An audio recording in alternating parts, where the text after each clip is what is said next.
اور مرد عورت کو کسی بھی نیت سے نہیں دیکھ سکتا، وہ بینڈ ہے۔ یہ غامدی صاحب کا یہ موقف کہ جی اگر اس کی نیت ٹھیک ہے تو وہ دیکھ سکتا ہے، اور پھر غامدی صاحب مجھے ان پہ بڑا دکھ ہوتا ہے، میں ان کو بہت بڑا لیجنڈ سمجھتا ہوں۔ ماڈرن ایج کے اندر جس طریقے سے ان کی دعوت حق لوگوں تک پہنچی ہے، اسی طریقے سے ان کی جو باطل دعوت ہے وہ بھی نقصان پہنچا رہی ہے۔ ان کے سامنے تو عورتیں جو ہیں وہ پہلے تو یہ چہرے کی بات کرتے تھے، وہ تو بال بھی کھول کے بیٹھی ہوئی ہوتی ہیں، اور بعض لوگوں نے تو برکت کے لیے صرف گلے کے اندر جو ہے وہ دوپٹہ لٹکایا ہوتا ہے۔ یہ یعنی کہ یہ آپ کس کو دھوکہ دے رہے ہیں؟ تو اسلام کا مزاج یہ نہیں، اللہ کا مزاج یہ نہیں، اس کے محبوب صلی اللہ علیہ وسلم کا مزاج یہ نہیں ہے۔ تو وہ 8ویں حدیث بھی بخاری اور مسلم کی ہے، مشکات میں 3244 ہے، جو میں کہہ رہا ہوں کہ عورت مرد کو دیکھ سکتی ہے اگر شہوت نہ ہو، اس کے ثبوت میں۔ اما عائشہ رضی اللہ تعالی عنہ کا بیان ہے کہ اللہ کی قسم، اب یہ قسم کیوں یاد فرمائی جا رہی ہے؟ بہت کریٹیکل چیز آ رہی ہے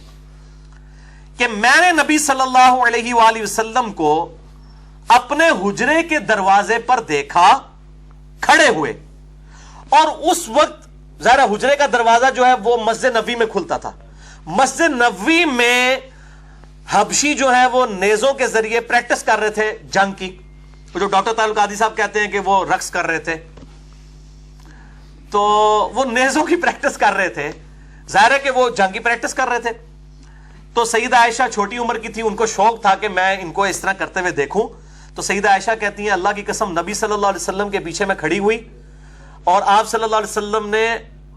چادر کی ہوئی تھی، میں نے آپ صلی اللہ علیہ وسلم کی کو اوٹ بنایا، آپ کے کان اور گردن کے درمیان جو چھوٹا سا سوراخ تھا نا، یعنی اپنا چہرہ چھپایا،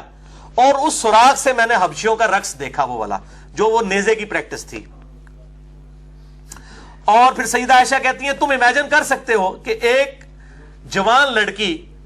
جو کھیل کود کی عادی ہو وہ کتنی دیر کھڑی ہو سکتی ہے، اور وہ اتنی دیر جا رہا ہے، اس کا تو شوق ہے، وہ گھنٹوں کھڑی ہو سکتی ہے، اور وہ کہتی ہیں کہ نبی صلی اللہ علیہ وسلم اتنی دیر تک کھڑے رہے، یعنی آپ صلی اللہ علیہ وسلم کی شفقت اتنی تھی اپنی بیویوں کے ساتھ، اور میں وہ کھیل دیکھتی رہی۔ تو اس سے یہ معاملہ جو ہے وہ الحمدللہ ثابت ہوا، عورت کا مرد کو دیکھنے کا ثبوت، لیکن اس کے برعکس مرد عورت کو کسی بھی صورت نہیں دیکھ سکتا، بلکہ عورت کی آواز بھی لچھے دار نہ ہو، جو میں نے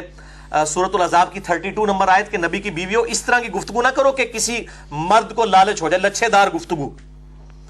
وہ عورتوں کے سامنے کر سکتی ہے، مرد ایسی عورت کو نہیں سن سکتے۔ اب ایک بات میرے ذہن میں آئی ہے، برا نہیں ماننا کسی نے، ڈاکٹر فرد ہاشمی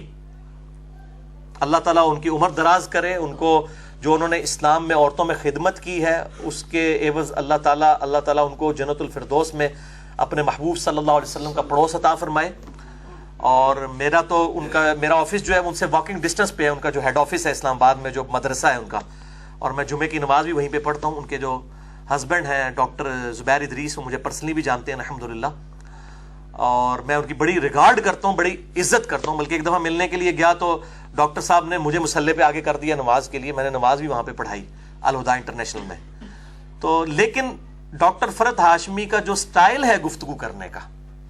وہ سٹائل نہیں ہے جو ایک عورت مرد کے ساتھ کرے۔ ان کے لیکچر صرف عورتیں سن سکتی ہیں، مرد نہیں سن سکتے، کیونکہ اس طریقے سے گفتگو کرنا جس میں ذرا شفقت کا پہلو پایا جاتا ہو، اب میں اس کے لیے کوئی غلط لفظ نہیں بولنا چاہتا، لوگوں کی عقیدت وابستہ ہے تو وہ پھر میرے گاٹے فٹ ہو جائے گا، میں بس اشارتاً بات کر رہا ہوں۔ تو لوگ مجھ سے پوچھتے بھی ہیں، عورتیں ضرور سنیں، ماشاءاللہ کوئی شک نہیں ہے، ان کی بہت بڑی خدمت ہے۔ اب تو ان کے ہسبینڈ کے بھی لیکچرز آ رہے ہیں، تو مردوں کو شوق ہے تو وہ سنیں، باقی سپیکرز کو سنیں۔ تو عورتیں ڈاکٹر فرد ہاشمی کو سنیں، مرد نہ سنیں، یہ میرا اس حوالے سے ایکسپرٹ اوپینین ہے۔ اس کے ثبوت میں آپ کو حدیث دے رہا ہوں بخاری اور مسلم دونوں سے، یہ اگلی حدیث بھی 9ویں حدیث بھی متفق علیہ حدیث ہے بخاری اور مسلم کی، مشکات میں 988، مزاج رسول صلی اللہ علیہ وآلہ وسلم عورتوں کی آواز کے پردے کے اعتبار سے۔ آپ صلی اللہ علیہ وسلم نے فرمایا کہ اگر امام کو مسجد میں کوئی عارضہ پیش آئے، عورتیں اس کے پیچھے نماز پڑھ رہی ہیں، مرد بھی پڑھ رہے ہیں، اور وہ نماز بھول گیا نماز میں، تو مرد سبحان اللہ کہہ کے اس کو لقمہ دیں، اور عورتیں ہاتھ پر ہاتھ مار کے، عورت نہیں سبحان اللہ اونچی آواز میں کہہ سکتی، عورت آمین بھی اونچی نہیں کہہ سکتی، اگلی حدیث جو آ رہی ہے اس کے اوپر بھی تلبیہ بھی نہیں اونچی کہہ سکتی. عورت مرد کو، امام جو مرد ہے اس کو غلطی پر ہاتھ پہ ہاتھ مار کے مطلع کرے گی اپنی آواز سبحان، یعنی عورت کی آواز کا بھی پردہ ہے جو میں کہہ رہا تھا. ادروائز اس سے کریٹیکل سچویشن کیا ہے کہ وہ سبحان اللہ کہہ کے اس کو آگاہ کریں اس کی غلطی کے اوپر. تو یہ ہے وہ ثبوت، وہ والی حدیث. اور قرآن حکیم میں بنی اسرائیل 23 نمبر آیت میں آیا کہ ماں باپ کو اف تک مت کہو. تو اس کا یہ مطلب نہیں کہ مار لو، گالی دے لو. جب اف نہیں کر سکتے باقی چیزیں، تو جب عورت کی آواز کا پردہ ہے